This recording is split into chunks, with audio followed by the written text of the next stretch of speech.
But it's raining. Yeah, of course it's raining. It's summer.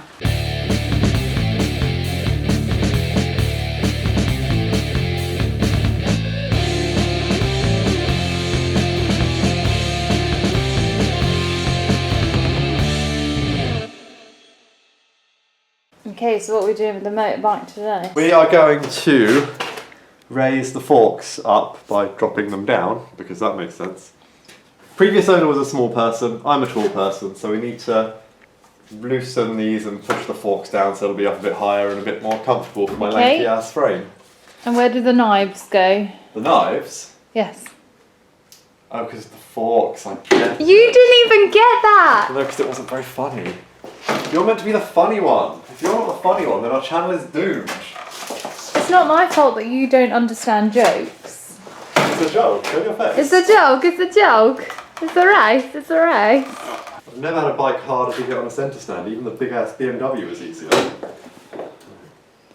Oh yeah, the BMW is gone, by the way. We sold that. Big empty space. We're back in the garage like the old days. Yeah. You can do this. I believe in you.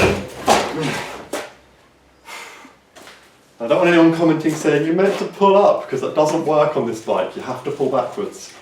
So. Yep. We need to lift the front wheel off the ground, hence the jack. Okay.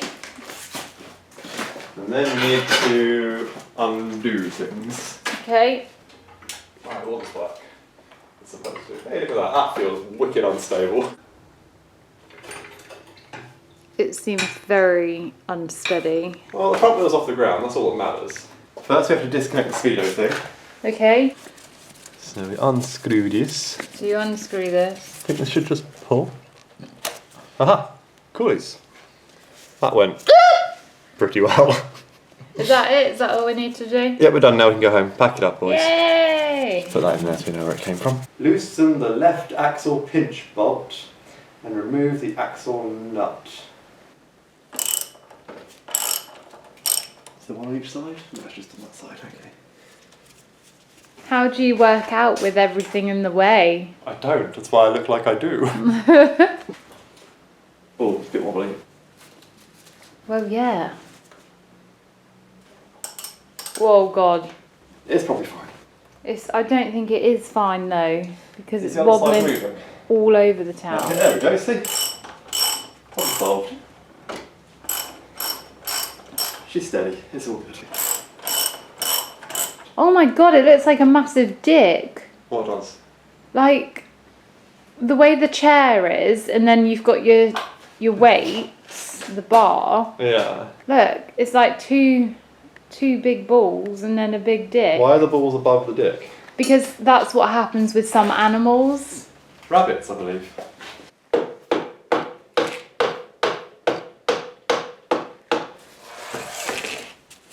Well, that's thicker than I was expecting it to be. That's what she said. Hi-oh.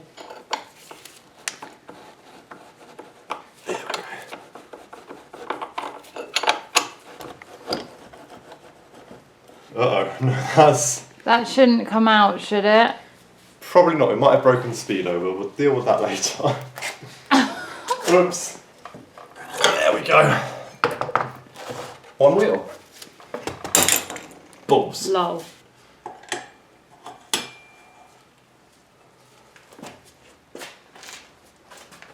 So while the garage is definitely more convenient for being right next to the house, I definitely prefer the workshop. More space and more tools. Yeah, but all of the tools were here. That is true.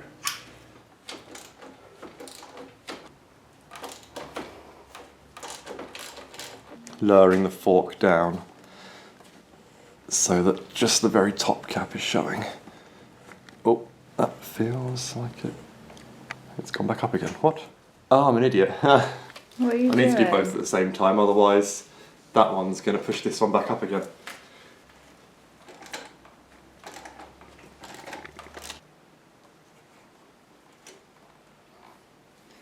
That one's like spot on, so if you do that one up there, the tops of the forks are just at roughly the same level.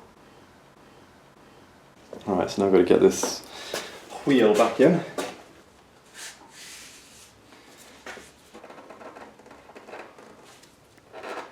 Where the hell did I get this out?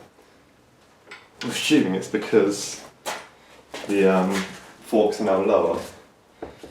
Just going to take this mudguard off.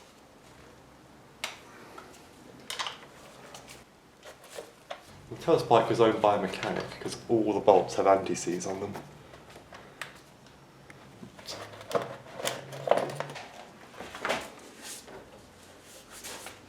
There we go. Push a little bit of weight down the back end. There, perfect.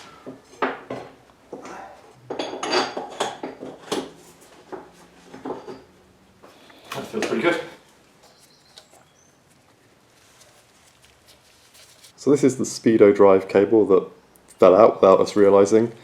I don't think it's broken because it's got like the indexes on that side and then focus you fuck. It's square on this side. I think it literally is just a mechanical sender that spins. So we should just be able to stick it back in the hole and it'll work.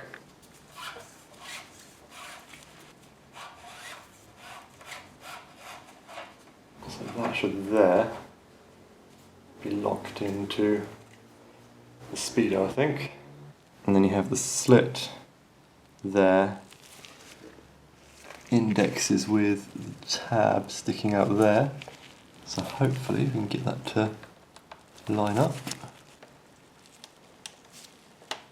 There we go, that's nicely firmly connected.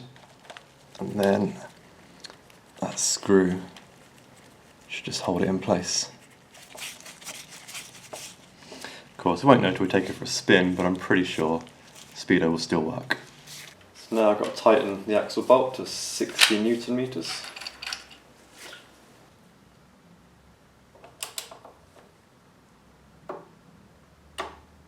Next up, the pinch bolt is 27 Newton meters. I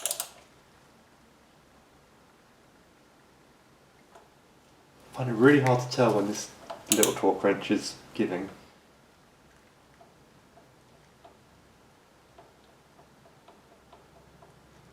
I think that's it. This clamp bolt is 40. The lower ones are 40 and the top ones are 23.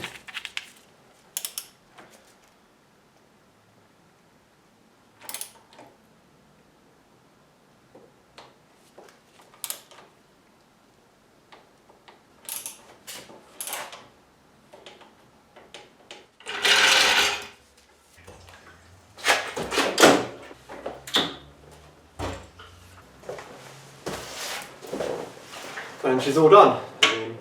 Won't know for sure to take her for a spin, but it definitely feels a bit of a nicer riding position for me now. I mean, even though the forks are only adjusted by maybe 5mm, I think it does make quite a lot of difference on the road. As I'd already adjusted the preload on the rear suspension, and I found myself feeling like I was slipping forward into the tank after I did that. So I should now level it out a bit, make it a bit more comfy. All in all, not too bad. You can see that just the very top parts of the forks are level with the yoke, which is how the bike would have left the factory. It's just because the previous owner was quite short that they lowered them down. In fact, you can see, what can you see? Yeah, see there you go, that's a bit more, it's more like maybe closer to 10mm they were lowered down. And yeah, so hopefully that will make a nice difference riding. I'll let you know soon. Well, it's finally stopped raining, so time to take her out for a spin and see if adjusting the forks has made much difference.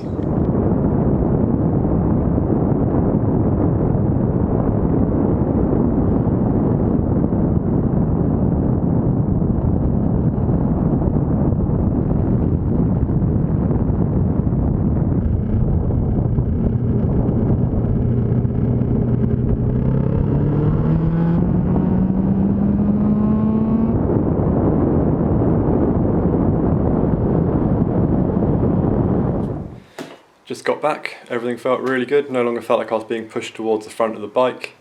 Everything felt solid. I've just gone around and checked all the bolts, make sure they're all still done up tight, and that's all good.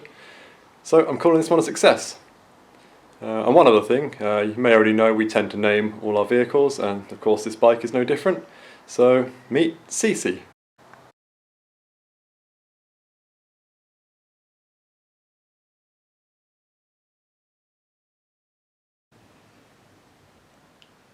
Whoa.